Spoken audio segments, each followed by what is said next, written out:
tidak ada lubang yang ditemukan pada danau yang membeku itu. Peralatan lain atau pakaian Stephen seperti lenyap begitu saja. Hai guys, terima kasih kalian sudah klik video ini dan selamat datang di sini.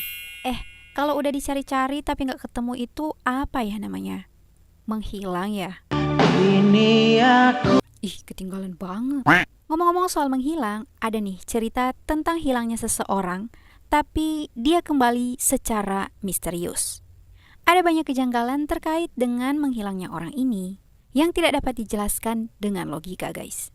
Oke, tanpa berlama-lama langsung aja klik subscribe-nya dan kita lanjut ke ceritanya. Sebuah kejadian yang sangat aneh terjadi pada seorang pria yang bernama Stephen Kubatsky.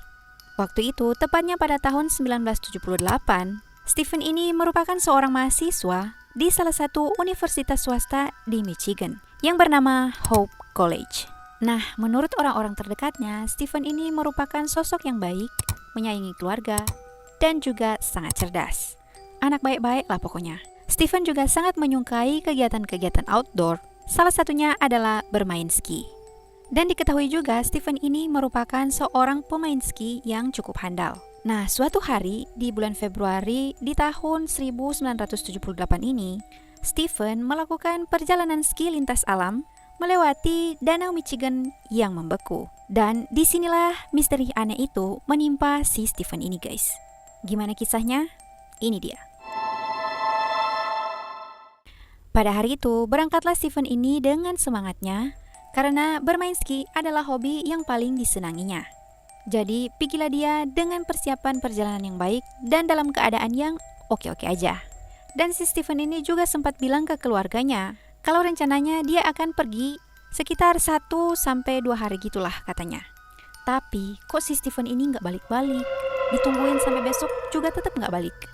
Akhirnya, karena merasa cemas, keluarga Stephen pun melaporkan pada pihak yang berwenang sehari setelah waktu di mana Stephen ini seharusnya udah pulang. Yaitu pada tanggal 20 Februari tahun 1978, Stephen dinyatakan hilang. Pencarian kemudian dilakukan secara intensif di lokasi di mana Stephen bermain ski. Nah, dalam upaya pencarian ini, petugas menemukan papan ski dan tongkatnya Stephen ada di tepi danau. Selain penemuan tongkat dan papan ski itu, di sana petugas juga menemukan jejak kaki yang diduga merupakan jejak kaki Stephen berjalan sepanjang 200 yard ke arah danau. 200 yard itu kira-kira sekitar 180 meter gitulah, lebih dikit. Namun anehnya, jejak kaki itu berhenti tanpa ada tanda-tanda atau jejak dari hal-hal yang lain gitu loh. Pokoknya jejak kaki itu terlihat berhenti aja gitu, terus udah. Gak ada tanda atau jejak apapun lagi. Seakan-akan di jejak langkah terakhir itu memberikan kesan kalau Stephen ini tuh terangkat ke atas gitu loh. Terangkat ke atas. Terangkat pokoknya. Dan yang lebih anehnya lagi, keesokan harinya, para petugas menemukan ransel milik Stephen ada di tengah-tengah area yang bahkan sudah ditelusuri berulang kali guys. Nah, menurut petugas, hal itu bukannya membantu untuk sekiranya bisa menemukan di mana si Stephen ini. Justru membuat mereka semakin bingung. Loh, tempat ini kan udah ditelusuri, gimana bisa tiba-tiba ranselnya Stephen ada di area ini? Padahal sebelumnya nggak ada. Hal inilah yang semakin memperdalam misteri hilangnya Stephen Kubatsky. Petugas sempat berpikir jangan-jangan Stephen ini terjatuh ke dalam air karena jejak kakinya yang tadi tiba-tiba berhenti kan. Tapi tidak ada lubang yang ditemukan pada danau yang membeku itu guys. Dan gak ada juga tanda-tanda kalau Stephen ini sudah terjatuh ke dalam danau itu. Pencarian yang dilakukan saat itu tidak mendapatkan petunjuk apapun tentang apa yang terjadi pada Stephen ini. Hingga saat salju dan es pada danau itu mencair, petugas kembali melakukan pencarian terhadap Stephen. Mereka juga menggunakan anjing pelacak dan tim penyelam, tapi tidak ada jasad, peralatan lain, atau pakaian Stephen yang ditemukan pada saat itu. Tidak ada. Stephen seperti lenyap begitu saja. Nah, seiring berjalannya waktu, orang-orang berasumsi bahwa Stephen ini telah meninggal dunia entah bagaimana caranya. Namun, keluarga Stephen berada di ambang ketidakpastian karena tidak ada penutupan kasus atas hilangnya Stephen ini. Ya petugas juga bingung mau nutup kasus ini dengan pernyataan apa gitu loh. Sedangkan nggak ada penyebab yang pasti tentang hilangnya Stephen. Dan secara hukum, Stephen juga tidak pernah dinyatakan telah meninggal. Sampai akhirnya di suatu hari, Stephen ini tiba-tiba muncul guys. Pada tanggal 15 Mei tahun 1979, yaitu kira-kira 15 bulan setelah Stephen dinyatakan menghilang, ia tiba-tiba muncul di depan pintu rumah bibinya di Great Barrington, sekitar 20 mil dari Pittsfield, Massachusetts, dengan keadaan yang tampak linglung, namun dalam keadaan tubuh yang sehat bugar. Orang tua Stephen bak disambar petir di siang bolong. Kaget mereka guys, macam lagi tengok hantu Tapi mereka sangat gembira karena anak kesayangan mereka ternyata masih hidup. Tapi tunggu, lalu di mana Stephen selama kurang lebih 15 bulan menghilang? Nah, semua orang kan jadi bertanya-tanya, Stephen kemana aja kamu selama ini? Kenapa kamu gak ngabarin kita? Kenapa kamu baru pulang? Jawab mas, jawab. Pokoknya ditanya-tanya lah si Stephen ini kemana. Nah, menurut Stephen, hal terakhir yang dia ingat adalah saat dia menjelajah di Danau Beku itu, Stephen ini beberapa kali kehilangan kesadarannya, atau semacam pingsan lah gitu. Dan saat dia terakhir kali terbangun, ternyata dia sedang terbaring di sebuah bukit berumput di Pittsfield yang berjarak 700 mil ke arah timur dari tempat dia menghilang. Stephen juga bilang kalau saat itu dia sudah mengenakan baju yang bukan miliknya. Di sampingnya juga ada tas, dan di dalam tas itu ada beberapa peta yang udah dikasih tanda gitu loh, yang mana ada beberapa titik lokasi berbeda yang sudah disinggahinya, yaitu di Sacramento, San Francisco, Reno, Chicago, dan di Utah. Utah apa Utah ya? Itulah. Stephen juga ternyata membawa uang tunai sebesar $40, kacamata baru, sepatu Keds, dan kaos oblong dari event maraton di Wisconsin. Stephen bahkan tidak mengetahui kalau ternyata dirinya sudah menghilang selama kurang lebih 15 bulan. Hingga saat dia membeli koran, dan disitulah Stephen melihat tanggal saat itu. Melihat semua keanehan ini, Stephen merasa kalau dirinya memang sudah melakukan perjalanan panjang dan berbeda. Tapi dia tidak mengingatnya sama sekali. Hal terakhir yang dia ingat yaitu di mana saat dia sedang bermain ski, lalu beberapa kali kehilangan kesadarannya. Dan terakhir kali dia bangun dalam keadaan yang seperti bukan dirinya sendiri. Nah, selama beberapa kali kehilangan kesadarannya itu, Stephen bilang kalau ketika dia terbangun dari kehilangan kesadarannya, Stephen merasa sangat kedinginan dan takut tersesat dalam kegelapan yang membekukan. Jadi selama 15 bulan, spiritnya Stephen ini terjebak, dan dia gak tahu kalau ternyata ada spirit lain yang menggunakan tubuhnya untuk berpetualang. Oh my god.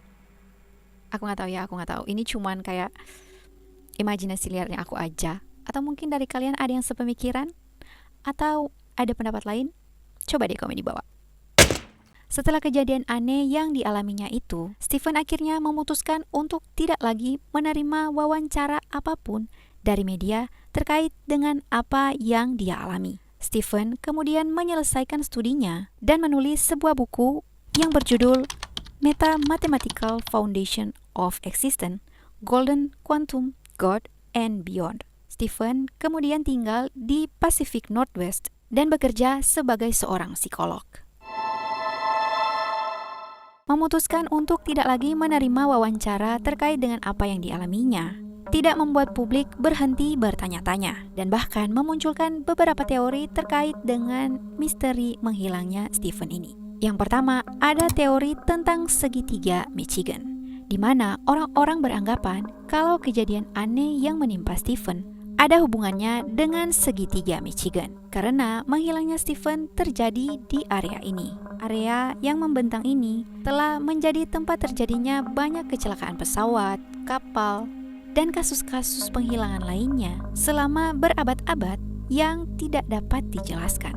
Stephen menghilang dengan meninggalkan semua barang-barangnya, dan ada jejak kaki yang tiba-tiba berhenti di Danau Beku itu. Lalu, kemana Stephen selama 15 bulan itu? Dan kenapa juga Stephen tidak mengingat sama sekali apa yang terjadi padanya? Itulah beberapa alasan orang-orang mengaitkan kejadian Stephen ini dengan segitiga Michigan. Teori lain mengatakan bahwa Stephen ini telah mengalami yang disebut dengan sindrom Jason Bourne, yang merupakan sebuah kondisi yang sangat langka, di mana penderitanya akan mengalami kehilangan kesadaran atas identitasnya sendiri atau biografi penting lainnya dalam jangka waktu tertentu. Namun, mereka masih mampu dapat bertahan hidup dan beraktivitas, serta melakukan perjalanan yang tidak direncanakan atau membuat identitas baru selama periode itu berlangsung. Dan penderita sindrom ini biasanya akan terbangun atau tersadar di tempat yang tidak dikenalinya sama sekali, serta tidak memiliki ingatan dalam keadaan yang terjadi ini. Hal ini dapat membuat penderitanya menjadi bingung karena ini dapat berlangsung selama berjam-jam, berhari-hari, berminggu-minggu, atau bahkan lebih lama lagi. Nah, teori yang satu ini dinilai tidak cocok dengan keadaannya Stephen, di mana Stephen merupakan seorang yang sangat cerdas dan sangat mudah untuk beradaptasi. Sedangkan kondisi sindrom ini hanya dapat dialami oleh orang-orang yang memiliki pengalaman traumatis yang begitu kuat dalam kehidupannya. Ada juga teori lain yang mengatakan di mana Stephen ini sebenarnya sedang melarikan diri dan mengambil cuti sesaat lalu berbohong tentang kehilangan ingatannya. Teori lain yang beredar yaitu Stephen ini telah diculik oleh alien. Namun ada juga teori yang mengatakan bahwa entah bagaimana caranya, Stephen telah menyelinap ke dimensi lain dan dimuntahkan kembali tanpa ingatan. Tapi semua itu hanyalah teori ya guys. Kita tidak pernah benar-benar tahu pasti apa yang terjadi dengan Stephen Kubatsky. Ada di mana Stephen selama 15 bulan? Apa yang terjadi padanya? Dan mengapa Stephen tidak mampu mengingatnya? Satu-satunya yang tahu pasti hanyalah Stephen sendiri. Entah Stephen tidak ingin menceritakannya, atau memang Stephen benar-benar tidak mengingatnya. Oke, itu dia ceritanya hari ini. Jadi gimana menurut kalian tentang cerita yang satu ini? Kasih tanggapan kalian di kolom komentar. Oke. Terima kasih buat kalian yang udah nonton. Jangan lupa support channel ini dengan klik tombol subscribe dan nyalain juga lonceng notifikasinya biar kalian bisa tahu kalau ada update cerita-cerita baru. Like juga video ini kalau kalian suka dan sampai kita ketemu di cerita-cerita selanjutnya. Bye!